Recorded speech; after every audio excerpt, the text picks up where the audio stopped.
দ্রুত চীন সফরে যাচ্ছেন পররাষ্ট্র উপদেষ্টা বর্তমান সময়ে তাদের সফরের প্রথম দেশ হিসেবে আসলে চীনকে বাছাই করার একটা গুরুত্বপূর্ণ কারণ রয়েছে।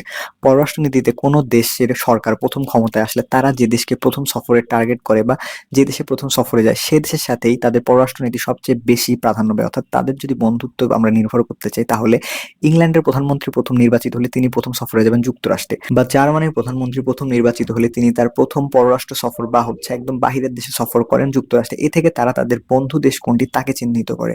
এই জিনিসটি বর্তমান সময়ে খুবই গুরুত্বপূর্ণ। কূটনৈতিক ভাষায় যে দেশে প্রথম সফর হয় সেই দেশকেই মূলত তাদের বন্ধুত্বের সবচেয়ে গুরুত্বপূর্ণ দেশ বা এলাই দেশ হিসেবে গণনা করা যেতে পারে।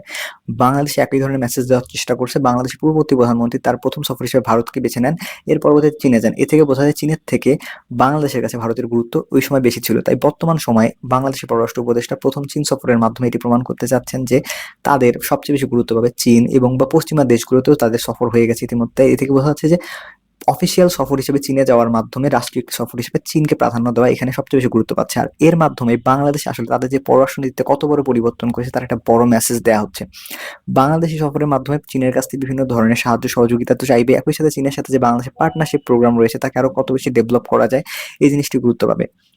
কেননা বর্তমান সময়ে বাংলাদেশ এবং চীনের মধ্যে যে সম্পর্ক আছে তা অনেকটাই গুরুত্বপূর্ণ। বাংলাদেশের বর্তমান প্রেক্ষাপটে অনেক বেশি অর্থনৈতিক সহযোগিতা প্রয়োজন বা ঋণ প্রয়োজন। বিশেষ করে দেশের জিডিপি গ্রোথ বর্তমানে একটা কমে আসার কারণে এই সময় বাংলাদেশের আসলে অর্থনৈতিক সাপোর্টের প্রয়োজন রয়েছে।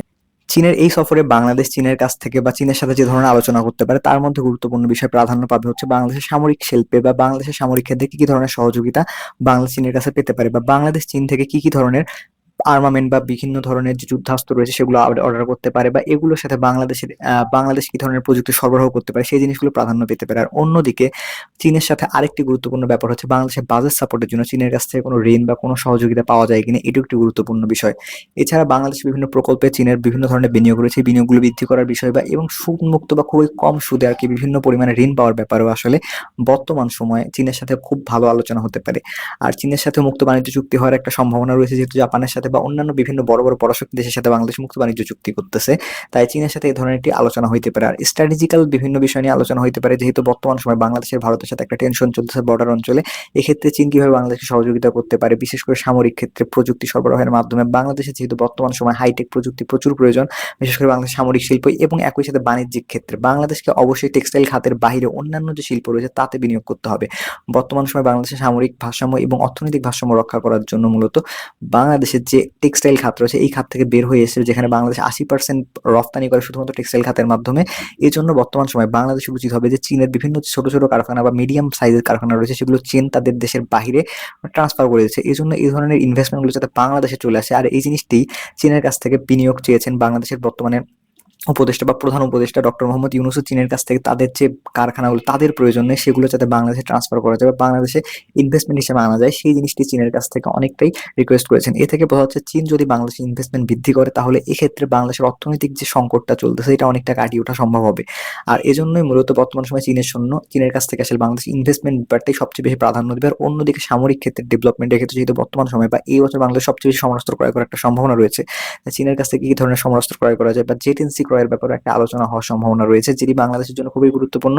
কেননা সাম্প্রতিক সময় আমরা বিভিন্ন নিউজ আউটলেটের মাধ্যমে বিভিন্ন নিউজ পোর্টালের মাধ্যমে এটা জানতে পারি যে বাংলাদেশ চীনের কাছে জেট এনসি ক্রয় করতে যাচ্ছে। কেননা বাংলাদেশ সামরিক বিভিন্ন পার্সোনাল আসলে চীন সফরে গিয়েছিলেন বা প্রধানরা চীন সফরে গিয়েছিলেন, তা থেকে আসলে বিমান বাহিনীর প্রধান বিশেষ করে চীন সফরে যাওয়ার মাধ্যমে এই জিনিসটি আরো বেশি আলোড়ন সৃষ্টি করে। তাই জেট এনসি ক্রয় করা হবে কিনা সেই বিষয়টি আসলে আমরা চীন সফরের পর জানতে পারবো, বা পররাষ্ট্র উপদেষ্টা চীন সফরের পর অনেকটা নিশ্চিত হওয়া যেতে পারে। তো এই জিনিসটা এখন খুবই গুরুত্বপূর্ণ। বাংলাদেশ বর্তমানে সামরিক নীতি এবং কূটনীতি এবং একই সাথে অর্থনীতির সকল বিষয় নিয়ে চীনের সাথে একটা আলোচনা হওয়ার সম্ভাবনা রয়েছে, এবং চীনের ইনভেস্টমেন্ট আকর্ষণ করার আরো একটি ইচ্ছা রয়েছে বাংলাদেশের। এটি মূলত বর্তমান সময় প্রাধান্য পাবে বাংলাদেশ এবং চীনের মধ্যে। তো আজকের জন্য এখানে শেষ করেছি। এই বিষয়ে আপনাদের গুরুত্বপূর্ণ মতামত জানাইতে পারেন আমাদের কমেন্ট বক্সে। দেখা হবে অন্য কোনো আলোচনায়, ইনশাআল্লাহ। বাই।